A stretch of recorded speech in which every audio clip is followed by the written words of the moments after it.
Good evening, praise the Lord, hallelujah. સાથી સલામ.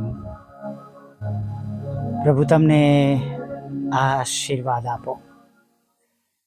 હા, રાજાઓના રાજા અને પ્રભુ તમને આશીર્વાદ આપો. ફરીવાર આપણે પ્રભુની સંગતિમાં જોડાઈ શક્યા છે નહીં? હાલેલુયા. દિવસના અંતે આપણા પ્રભુએ આપણા પર ગજબની કૃપા કરી છે, ગજબની દયા કરી છે.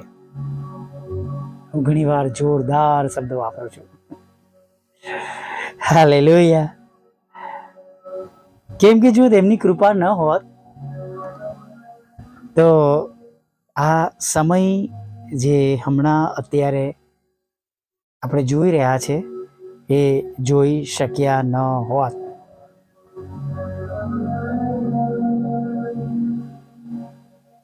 હું ઘણી વાર કહું છું એવરીથિંગ ઇઝ પ્લાન. પ્રભુની ઈચ્છા પ્રમાણે, આપણી મરજી પ્રમાણે કશું અચાનક નથી થતું. God has plan for every moment.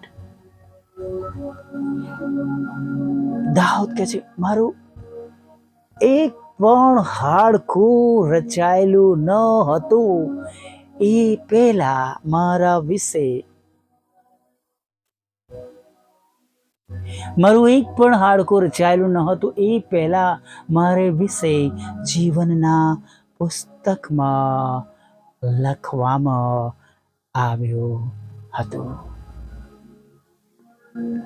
આજના દિવસને માટે પ્રભુની પાસે યોજના હતી. આપણે આ રીતના સમય પસાર કરીશું અને જેમ જેમ આપણે મદદ માંગી એમ આપણે આગળ વધ્યા, સાંજ સુધી લઈને આવે. ચોક્કસ પસંદગી આપણા હાથમાં છે.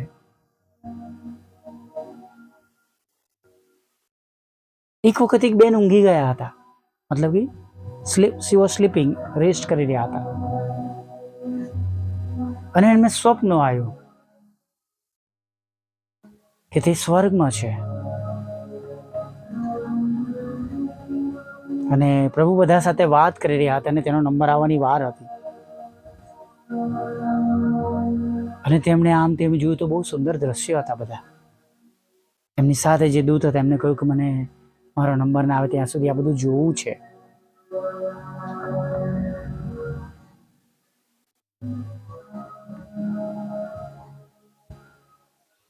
દૂત એમને લઈને ગયો. તેઓ આભા બની ગયા. એટલી સુંદર જગા, એટલા સુંદર દ્રશ્યો, સોનાના રસ્તા, કલ્પના બહારની વાત હતી. ચારે તરફ જોતી રહી. અચાનક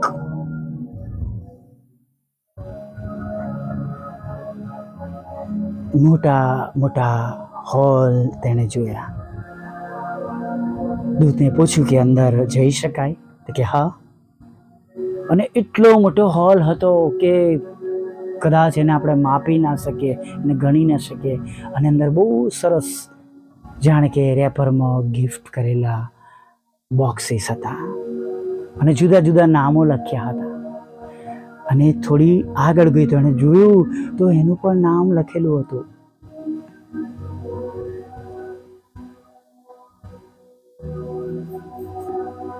અને એને પૂછ્યું કે આ તો મારું નામ છે? તો કે હા, તમારું નામ છે. તો તે અહીં કેમ છે? તો દૂતે કહ્યું તમે કદી એને માગ્યું જ નથી. પેલા બહેન વિચારમાં પડી ગયા અને દૂતને વિનંતી કરી કે મને સમજાવો. અને તેમણે કહ્યું કે પ્રભુ તો બધું જ આપે છે તમને, તમે નથી માંગતા એ પણ આપે છે, પણ જે માંગવું જોઈએ એ તમે માગ્યું નહીં. અને જે પ્રભુ રોજ તમને આપવાના જ છે એ જ બાબતો તમે પ્રભુ પાસે માગીએ. એટલે આને પ્રભુને આપવાનો તમે કદી પણ સમય પ્રભુને પૂરો પાડ્યો નહીં. તમારી ઈચ્છાઓ, તમારી માંગણીઓ તમે રજૂ કરતા રહ્યા અને પ્રભુની ઈચ્છાને માટે તમે કદી પ્રભુની આગળ નમ્યા નહીં.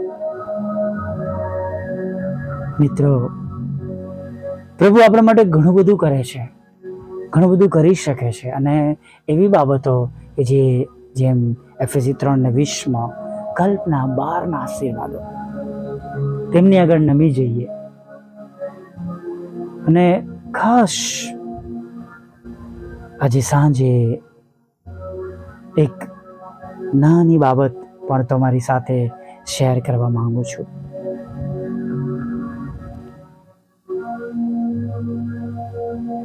આપણા પ્રભુ તો ચોક્કસ આપણને આપે છે, જે માંગીએ તે આપે છે અને કદી આપણને નિરાશ કરતા નથી.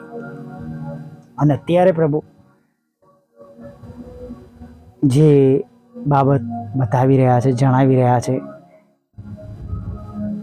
જેમ રવિવારની આજે સવારે વાત કરી, સન 1794 સાલમાં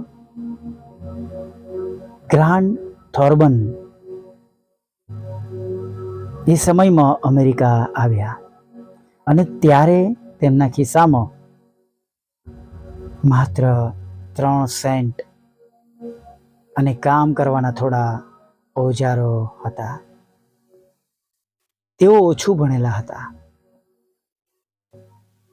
પણ તેમના ઘરમાં ધાર્મિક શિક્ષણ તેમને મળ્યું હતું. એ સમયોમાં જહાજોમાં મુસાફરી થતી હતી નહીં, અને અમેરિકામાં તે નિયમિત ચર્ચમાં તેઓ જતા હતા. તેમના મિત્રોને કહેતા કે તમારે જ્યાં જવું હોય ત્યાં જાઓ, પણ રવિવારે તો હું મારા પ્રભુ મંદિરમાં જઈશ, મારા પ્રભુનું ભજન કરવાના માટે જઈશું.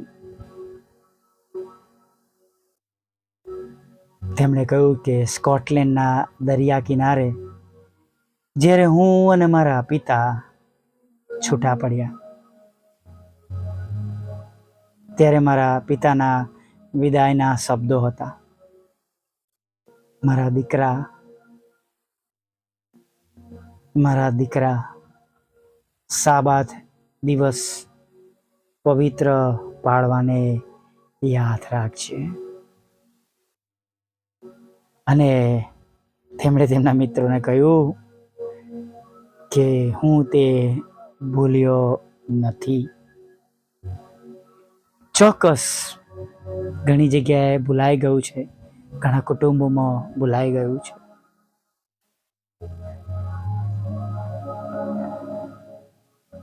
આજ્ઞાઓમાં આપણે વાંચીએ છીએ સાબાત દિન પવિત્ર પાળવાને માટે, અને આપણી શરૂઆત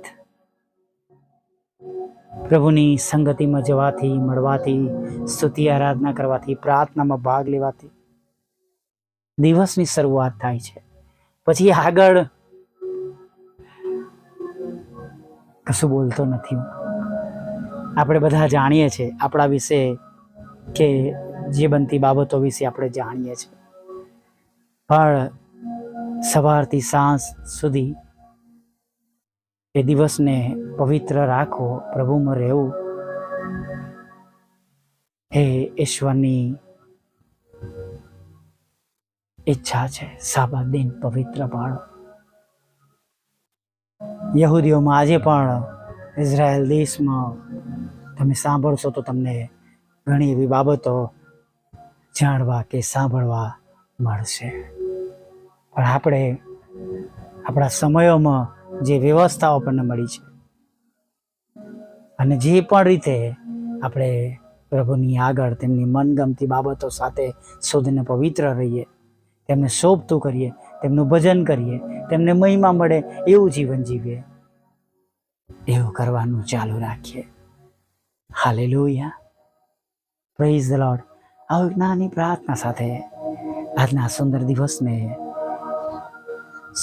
સુંદર સાંજના સમયમાં આગળ વધીએ. દિવસના અંત ભાગમાં છે ત્યારે પ્રાર્થનામાં જોડાઈએ. ભલા પ્રભુ, અમે તમારી સ્તુતિ કરીએ છીએ. અમે તમારો પુષ્કળ આભાર માનીએ છીએ. અને પ્રભુ, આભાર માનતા, સ્તુતિ કરતા, આરાધના કરતા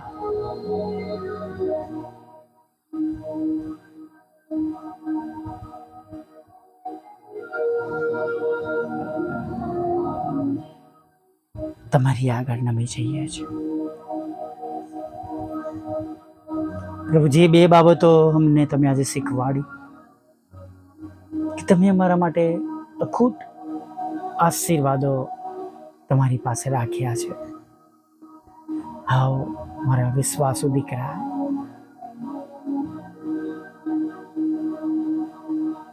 એ આશીર્વાદો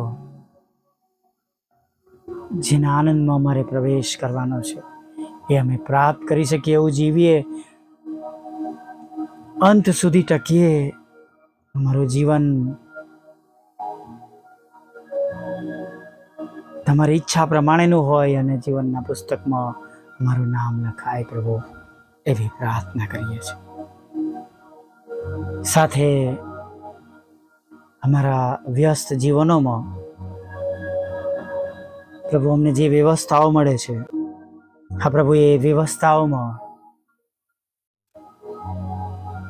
અમે તમારું ભજન કરીએ, અમે શુદ્ધ રહીએ, પવિત્ર રહીએ, તમને માન મહિમા મળે પ્રભુ, એવું તમે થવા દો. તમને માન મહિમા મળે એવું તમે થવા દો.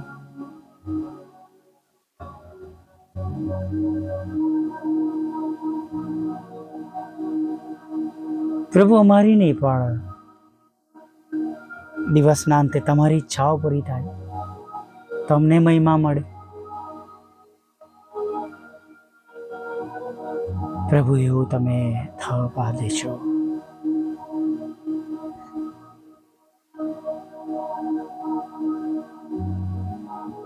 દિવસની જેમ આગળ પણ અમારું રક્ષણ કરજો. ખોરાક, વસ્ત્ર, અન્ન, પાણી આપજો. શુદ્ધ રાખજો, પવિત્ર રાખજો. વ્યસનોથી બહાર કાઢજો, બચાવજો. ખોટી બાબતો જે તે ઘરોમાં હોય, વ્યભિચાર છે, તમાકુના નશાઓ છે, અને જે કોઈ એવી બાબતો કે જે તમારા માટે તમારી સમક્ષ અપ્રિય છે, એને દૂર કરજો. માદાઓ માટે પણ ખાસ માગી લઈએ છીએ પ્રભુ. રેડ સેલ્સ ઓછા થઈ ગયા છે, વધી ગયા છે, ઓક્સિજન લેવલ ઓછો થઈ ગયો છે, શક્કરનું પ્રમાણ વધી ગયું છે, લોહીનું દબાણ વધી ગયું છે, ચક્કર આવી રહ્યા છે, પાંસળીઓમાં ઇન્ફેક્શન છે, નાના મોટા મગજમાં ઇન્ફેક્શન છે, ક્લોટિંગ છે, લકવા થઈ ગયો છે, સ્ટ્રોક આવ્યો છે, અને ઘણી એવી બાબતો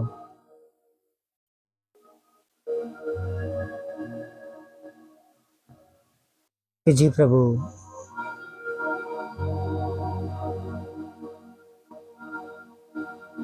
તમારા બાળકોને તમે જેમાંથી બહાર કાઢી શકો છો, દેવાઓમાંથી જોબ અપાવી શકો છો, બાળક ધનનો આશીર્વાદ આપી શકો છો, લગ્નનો આશીર્વાદ તમે આપી શકો છો પ્રભુ.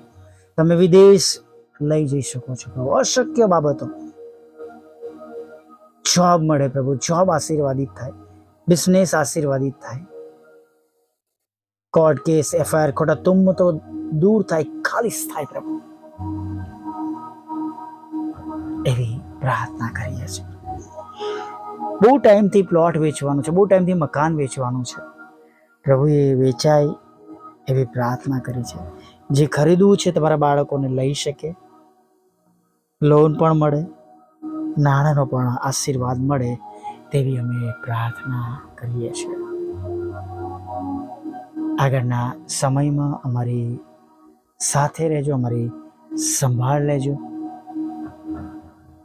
દરેક ઘૂંટણ અમે દરેક જીભ કરો, તમે દેવના દીકરા છો. જેમ સ્વર્ગમાં તેમ પૃથ્વી ઉપર તમારી ઈચ્છા પૂરી થાવ અને તમારું રાજ્ય વહેલું આવો. દરેક સેવક સેવિકાઓની સેવાઓને આશીર્વાદિત કરો, અમારી પણ સેવાઓને આશીર્વાદિત કરો. પ્રભુ, સોલાર માટેની અગવડો દૂર કરજો, જરૂરિયાતો પૂરી પાડજો. અને હજી પણ જે બાબત એક બાકી છે, જે સંપૂર્ણ અશક્ય છે, એના માટેના રસ્તા પર તમે ખુલ્લા કરજો પ્રભુ.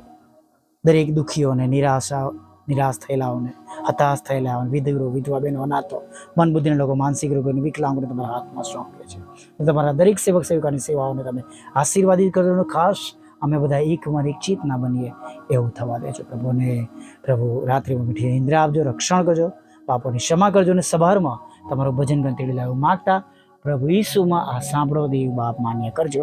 આમીન, આમીન, આમીન.